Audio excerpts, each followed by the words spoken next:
Hi hello welcome back to my YouTube channel. So ನಾನೇನಪ್ಪ ತೋರಿಸ್ತಿದ್ದೀನಿ ಅಂದರೆ ಹಾಗಲಕಾಯಿ. ಸೊ ಇವತ್ತು ಹಾಗಲಕಾಯಿ ಪಲ್ಯ ಕಹಿ ಇಲ್ಲದೆ ಇರೋ ಥರ ಹಾಗಲಕಾಯಿ ಪಲ್ಯ ಹೇಗೆ ಮಾಡೋದು ತೋರಿಸ್ಕೊಡ್ತೀನಿ. ಸೊ ಮೊದಲನೇದಾಗಿ ಹಾಗಲಕಾಯಿನ ತೊಳ್ಕೊಂಡು ಈ ರೀತಿ ಸಣ್ಣದಾಗಿ ಕಟ್ ಮಾಡ್ಕೊಂಡು ಇಟ್ಕೊಳ್ಳಿ. ಸೊ ಇವಾಗ ಇದನ್ನು ಗ್ಯಾಸ್ ಮೇಲಿಟ್ಟು ಸೊ ಇದಕ್ಕೆ ಎಣ್ಣೆ ಆಗಲಿ ತುಪ್ಪ ಆಗಲಿ ಹಾಕ್ಕೊಂಡು ಚೆನ್ನಾಗಿ ಫ್ರೈ ಮಾಡ್ಕೊಬನ್ನಿ. ಸೊ ಒಂದು ಮಿಕ್ಸಿ ಜಾರ್ಗೆ ಹಸಿಮೆಣಸು, ನಿಮ್ಗೆ ಖಾರಕ್ಕೆ ಎಷ್ಟು ಬೇಕಷ್ಟು ಹಸಿಮೆಣಸು ಮತ್ತು ಕಾಯಿ ತುರಿ, ಹಾಗೆ ಕರಿಬೇವು ಸೊಪ್ಪು, ಶುಂಠಿ ಮತ್ತು ಒಂದು 5ರಿಂದ 6 ಬೆಳ್ಳುಳ್ಳಿ ಹೆಸಳು, ಹಾಗೆ ಸ್ವಲ್ಪ ಕೊತ್ತಂಬರಿ ಸೊಪ್ಪು. ಇದನ್ನ ಇವಾಗ ಸ್ವಲ್ಪ ನೀರು ಹಾಕಿ ಮಿಕ್ಸಿ ಮಾಡ್ಕೊಬರುವ. ಸೊ ನೋಡಿ ಈ ರೀತಿ ಮಿಕ್ಸಿ ಮಾಡಿ ಇಟ್ಕೊಳ್ಳಿ. ಸೊ ನೋಡಿ ಅದಕ್ಕೆ ಆಲ್ರೆಡಿ ಫ್ರೈ ಆಗಿದೆ. ಸೊ ಇದನ್ನು ಮತ್ತೆ ತೆಗಿಯೋ ಅವಶ್ಯಕತೆ ಇಲ್ಲ. ಸೊ ಈ ರೀತಿ ಸಪ್ರೇಟ್ ಮಾಡಿಕೊಂಡು ಸೈಡಿಗೆ ಮಾಡಿಟ್ಕೊಂಡು ಸೊ ಇದಕ್ಕೆ 1-2-3 ಟೇಬಲ್ ಸ್ಪೂನ್ ಎಣ್ಣೆ ಹಾಕ್ತಿದ್ದೀನಿ.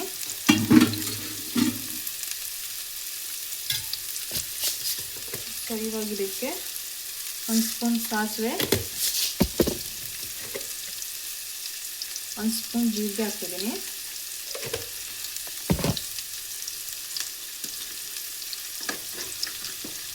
ಸೊ ಇವಾಗ ಕರಿಬೇವು ಸೊಪ್ಪು ಮತ್ತು ಈರುಳ್ಳಿನ, ಟೊಮೊಟೊ ಕಟ್ ಮಾಡಿರೋಂಥ ಈರುಳ್ಳಿ, ಟೊಮೊಟೊ, ಕರಿಬೇವು ಸೊಪ್ಪನ್ನು ಹಾಕಿ ಚೆನ್ನಾಗಿ ಮಿಕ್ಸ್ ಮಾಡ್ತಿದ್ದೇನೆ. ಸೊ ಇವಾಗ ಚೆನ್ನಾಗಿ ಮಿಕ್ಸ್ ಮಾಡಿ ಎಲ್ಲದನ್ನು. ಎಣ್ಣೆಲೆ ಫ್ರೈ ಆಗುತ್ತೆ ಎಲ್ಲ ಬಿಸಿಯಾಗಿ.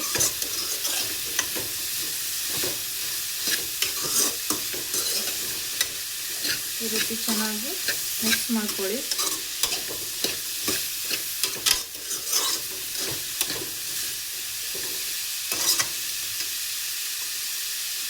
ಸೊ ಚೆನ್ನಾಗಿ ಮಿಕ್ಸ್ ಆಗ್ತಾ ಇದೆ.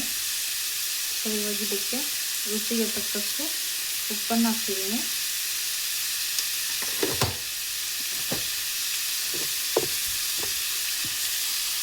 ಹಾಗೆ ಅರಿಶಿನ ಪುಡಿ 1 ಸ್ಪೂನ್,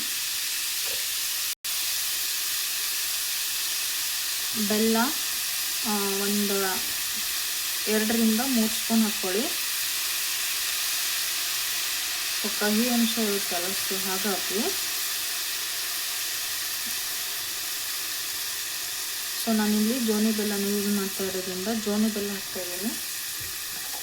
ಗಟ್ಟಿ ಬೆಲ್ಲ ಇದ್ದರೆ ಅದನ್ನು ಹಾಕ್ಕೋಬಹುದು. ಸೊ ಮಿಕ್ಸ್ ಮಾಡಿರೋಂತಹ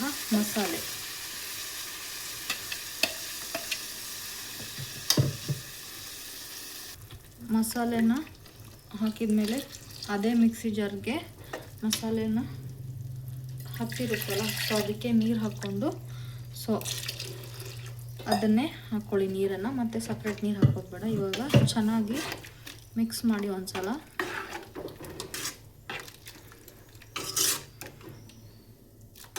ಸೊ ಕೆಲವೊಬ್ರು ಕಹಿ ತಿನ್ನೋದಿಲ್ಲ ಅಂಥವ್ರಿಗೆ ಈ ರೆಸಿಪಿ ತುಂಬ ಇಷ್ಟ ಆಗುತ್ತೆ.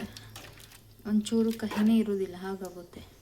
ಸೊ ನೀವು ಚೆನ್ನಾಗಿ ಫ್ರೈ ಮಾಡ್ಕೋಬೇಕಾಗುತ್ತೆ, ಹುರ್ಕೋಬೇಕು ಚೆನ್ನಾಗಿ. ಎಣ್ಣೆ ಆಗಲಿ ತುಪ್ಪ ಆಗಲಿ ಹಾಕ್ಕೊಂಡು ಹುರ್ಕೊಂಡ್ರೆ ಸ್ವಲ್ಪ ಅದ್ರ ಕಹಿ ಅಂಶ ಬಿಟ್ಟು ಹೋಗುತ್ತೆ. ಆಮೇಲೆ ಈ ರೀತಿ ಮಾಡಿದರೆ ಟೇಸ್ಟ್ ಚೆನ್ನಾಗಾಗುತ್ತೆ. ರೊಟ್ಟಿ, ಚಪಾತಿ, ಅನ್ನಕ್ಕೆ ಸೂಪರ್ ಬೆಸ್ಟ್ ಕಾಂಬಿನೇಷನ್. ಸೊ ನೀವು ಟ್ರೈ ಮಾಡಿ ಒಂದ್ಸಲ. ಸೊ ಇದನ್ನು ಒಂದು 15 ನಿಮಿಷ ಪ್ಲೇಟ್ ಮುಚ್ಕೊಂಡು ಬೇಯಿಸ್ಕೊಳ್ಳುವ, ಬೇಗ ಬೇಯುತ್ತೆ ಹೇಳಿ. ಸೊ ಒಂದು 5 ಸೆಕೆಂಡ್ 10 ನಿಮಿಷನೂ ಆಗಿಲ್ಲ ಇಟ್ಟು. ಸೊ ನೋಡಿ ಈ ರೀತಿ ಆಗೋದು. ಚೆನ್ನಾಗಿ ಮತ್ತೊಂದು ಸಲ ಮಿಕ್ಸ್ ಮಾಡ್ಕೊಳ್ಳಿ. ಬೆಂದಿದೆಯೋ ಇಲ್ವೋ ಅಂತ ನೋಡ್ಕೊಳ್ಳಿ. ಸೊ ಸ್ವಲ್ಪ ಬೇಯ್ದಿದೆ. ಮತ್ತೊಂದು 5 ಸೆಕೆಂಡ್ ಮುಚ್ಚಿರುತ್ತೆ. ಸೊ ಸಾಕು ಮುಚ್ಚಿ ಬೇಯಿಸೋದು. ನೋಡಿ ರಸ ಬೇಕು ಅಂತ ಅಂದರೆ ಸೊ ನೀವು ಬೆಂದ ತಕ್ಷಣ ಆಫ್ ಮಾಡ್ಕೊಳ್ಳಿ. ಸೊ ರಸ ಬೇಡ ಅಂತ ಅಂದರೆ ಈ ರೀತಿ ಮುಚ್ಚಳ ತೆಗೆದು ಬೇಯಿಸಿದ್ರೆ ಬೇಗ ರಸ ಆವಿಯಾಗಿ ಹೋಗುತ್ತೆ.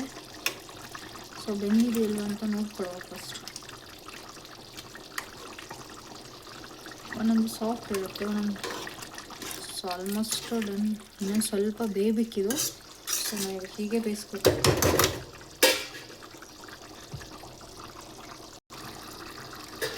ಸೊ ನೋಡಿ ಫೈನಲ್ ಆಗಿ ಈ ಥರ ಆಗಿದೆ. ಸೊ ಪಲ್ಯ ರೆಡಿ.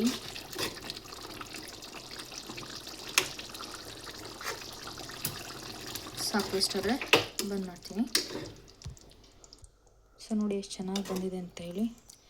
ರಸ ನೋಡಿ, ಚಪಾತಿ ರೊಟ್ಟಿ ಇದ್ರಂತೂ ಸೂಪರ್ ಕಾಂಬಿನೇಷನ್. ಸೊ ನೋಡಿ, ನೀವು ಒಂದ್ಸಲ ಟ್ರೈ ಮಾಡಿ, ಹೇಗಿತ್ತು ಅಂತ ಮರೆಯದೆ ಕಮೆಂಟ್ ಮಾಡಿ. Thank you. ನೆಕ್ಸ್ಟ್ ವಿಡಿಯೋದಲ್ಲಿ ಸಿಗ್ತೀನಿ. ಟಾಟಾ, ಬಾಯ್ ಬಾಯ್.